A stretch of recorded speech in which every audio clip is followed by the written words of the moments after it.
So this is a Steebouquet update.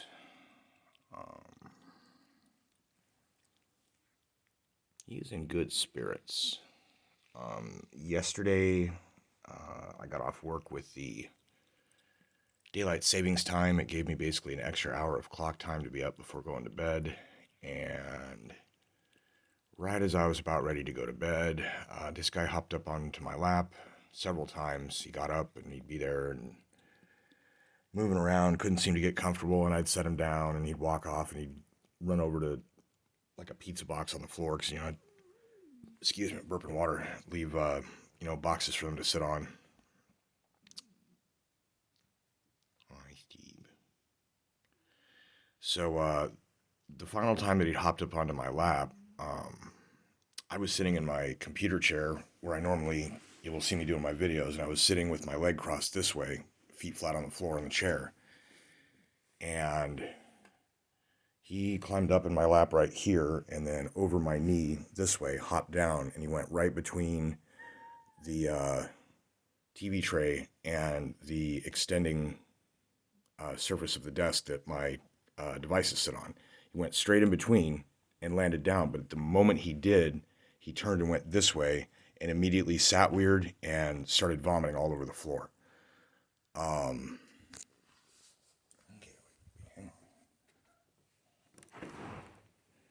And this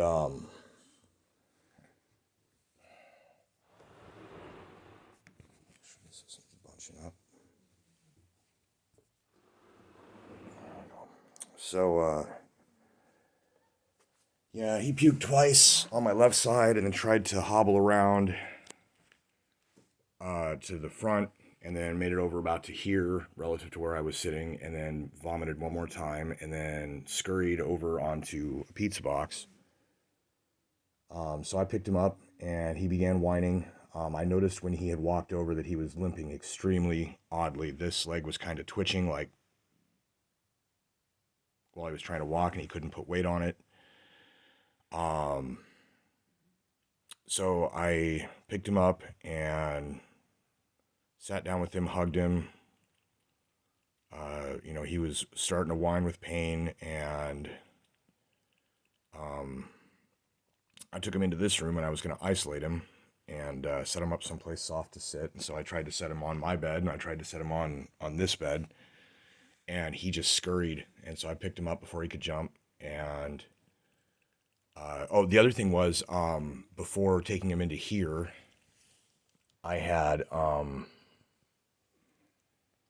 he had tried to the first time he scurried away from where I was at, where he was on the pizza box, and he tried to head toward the litter box, and then kind of changed course and moved toward where the underneath of the light at the great room, and laid on his side and started whining. So I kind of tried to examine him a little bit.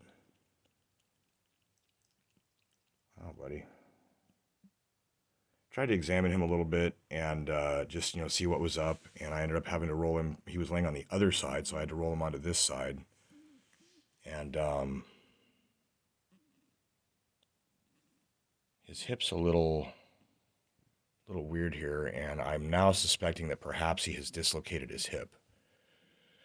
So as of 5:30 a.m. daylight savings time, I began Googling veterinarians, trying to avoid the one I went to last time, who basically skipped straight to euthanasia on whatever it was that was wrong with him the last time. And as we've seen, he's not, for the amount of time that he has spent here since then, he should be utterly decrepit and just barely able to do anything. And if it was not for this issue with a pain in his lower back or hip area, he would be doing what he has been doing, which you've seen me showing, is him hunting, him mating, him doing all the regular normal things that cats do when they're healthy, right up until this morning. So my first concern was that something worse had happened and I wasn't sure, and I just started calling around numbers, found out that the other animal clinic in Burlington does not service cats. I found this out from their answering service. Then I found another vet in town that claimed to deal with cats, and that rang through straight to the same animal hospital, who just told me they didn't. So then I started looking for some of the small town rural places. Called one of them that got a call back about 15 minutes later, talked to the vet. She was extremely gracious in her advice, considering she said that they couldn't take on a new patient, and she basically woken up to a page to call me. So um, basically, what happened as I brought him into here, he first scurried over into here, where we have a Samira. And then he scurried over to here and stayed here for a while. As this was happening, his three sister cats were, well, I think April was on the porch, so she was actually unaware. Oy and Samira were actually guarding him from the other two cats because Princess was basically feeding off of my stress and fear and started attacking Steve. And then Roger started attacking Princess, but also attacking Steve because he tried to crawl out of his box and scurry under here. And as soon as he got under here and Roger was over here, Roger began attacking. So I had to push Roger back and pull him out. So then I put Steve back in here, and he ended up crawling around. And I was like, okay, well, I'm gonna leave him alone for a minute and get the other cats out of the room. And that was the advice that the vet gave that I talked to from New London, was that, just separate them then if they're stressed. And I said, okay. So I started being really loving, nice to the cats that were upset and gave him some time. And then I came back and he defecated and urinated it back in here. And then I picked it up. And that's what this plastic bag is here, just in case I was going to need a stool sample for anything. And I just had to get a dingle off of him this morning that I think was just missed from last night. He hasn't eaten since then. This morning I woke up around, let's see, I checked on him about 10 o'clock. And then I woke up for good about noon or 1. I'd notified my boss about it, so I've actually called in sick tonight. Well, not sick, but with an emergency. Let me see, Mira. She's concerned. Nobody knows what to do. Tails were all very low and slow moving. Nobody really knew what was going on. So, anyways, I first tried to see if he wanted to go into this. I got a fresh towel for this pet porter, and he just was like, no, and went back into the box. And so the other thing was, the whole time that he was crawling around doing this, is that normally, you'd have the 4 legs. And so if these are his back legs here and they were normally like this, he was dragging them. Like he was like hunched, almost like he was trying to poop, but his legs were behind instead of being like this. And he was just tail between, just, and using his forepaws. And initially I think he had use of his left leg. So I really don't know. I don't know if he dislocated his hip or injured himself somehow hopping off my lap the one time, or if that was just him getting down to puke. He didn't seem in particularly weird spirits. He was definitely not limping prior to that. At least that I was aware. I mean, I watched him walk around and he seemed like he was walking normal. Then all of a sudden there's this, and so anyways, I had this with the lid on it and gave him some time. I cleaned up his poo. His demeanor cheered up as soon as I picked the poos up out of the box. I was like, no, I'm not.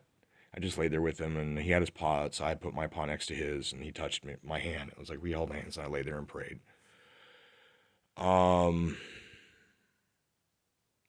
So then this morning, by the time I woke up, he had moved into the pet porter. I kind of had moved it over somewhere over here, I think, and he'd gone into it, so I kind of moved it over here to make it so that he's in view of the litter box. He hasn't eaten since then, but he has drank water. In the box here, he was very thirsty, and I gave him some water, and he just drank it right up. And he drank out of this bowl here. It was about, so the water was probably about up to here, and he drank it down this much to where it was like getting into like the lower circle of the bowl. And then I brought more water, and he kept drinking, like he was pretty dehydrated too. So tonight for supper, I am going to give him a little bit of pate, but not a whole lot. And, try and keep him hydrated. I just looked up how cats recover from hip injuries, and I am going to get him to a vet, see if we can't get an x-ray, um, and find out what's going on. And make decisions from there. Surgery is probably not an option for cost. However, cats have been known with sufficient enforced cage rest and medication and whatnot to heal these kind of injuries. So if that's what it is, my first guess also was that maybe it was something with his back. He's always seemed to have an issue about here. This is kind of where it would sag down where he would walk because of his belly. Kicking myself for not getting like a cat exercise wheel or something sooner, but honestly, I've just not had money. I have not had money.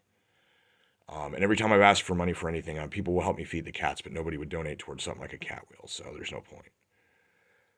So anyways, right now he's, probably in pain, but he's finding the most comfortable way to lay. And my simple guess here is that on his hip area, I think this one is slightly out of place.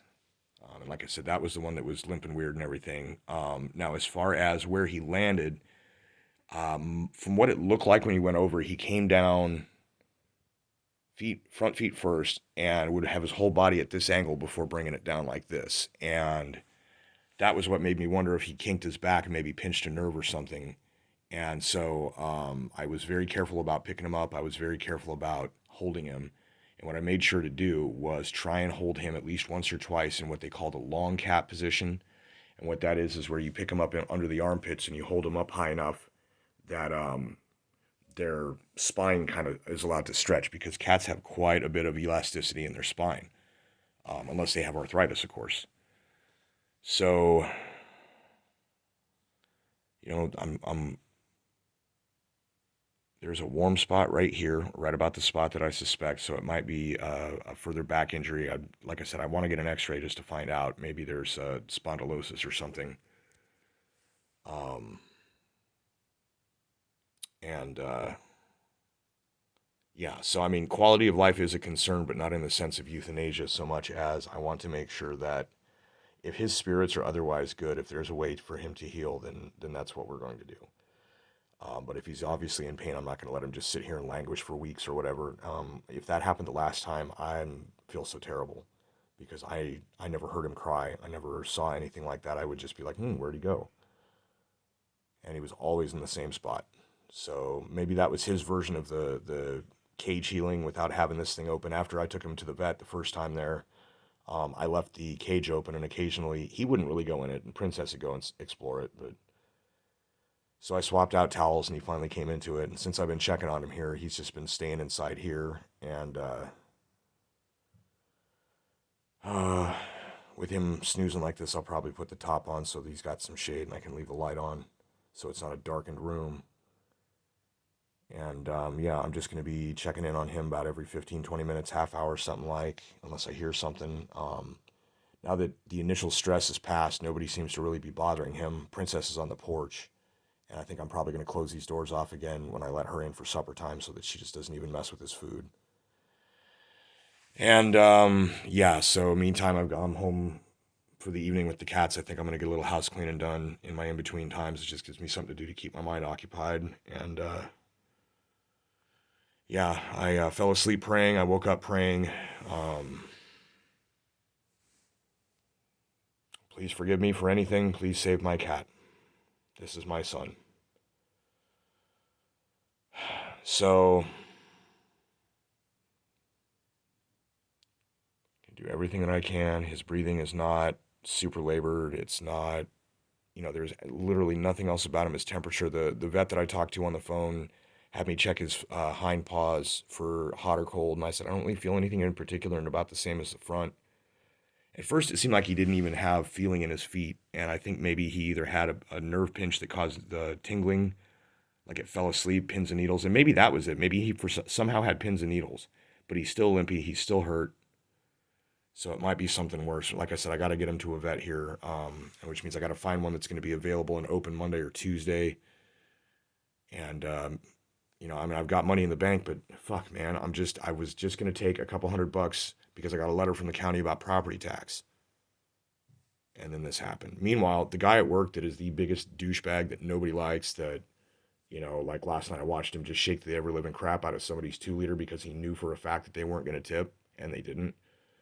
I've never done that, by the way. I would never do that. That guy got tipped an extra $100 bill. He walked out with $240 last night. Oh, that's cool. I got some utility thing I had to fix some work on. That's great. It's about what it cost. $180. I got $240. Great, dude. I got a sick cat, a broken truck, and a house that leaks. I didn't quite crack 100.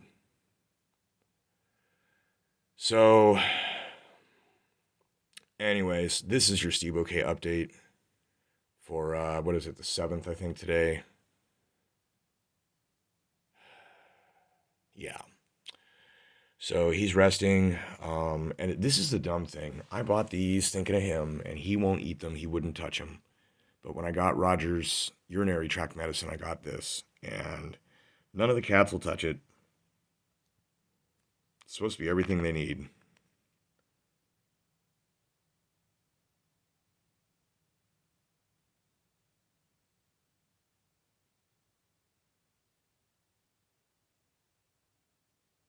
So, I don't know. I laid one out here all day, and he didn't touch it.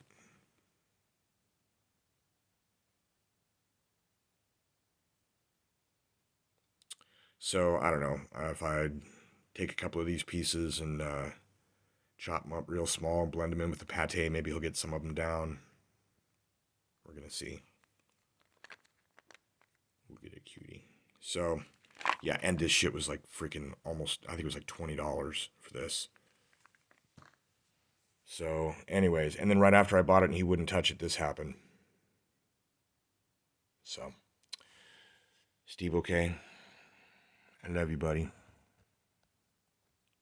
While I was recording this video, I got a text from my coworker James, and he's asking how the cat's doing and if I'm okay. So, and my manager at work is a cat person, so we got people hoping and praying, but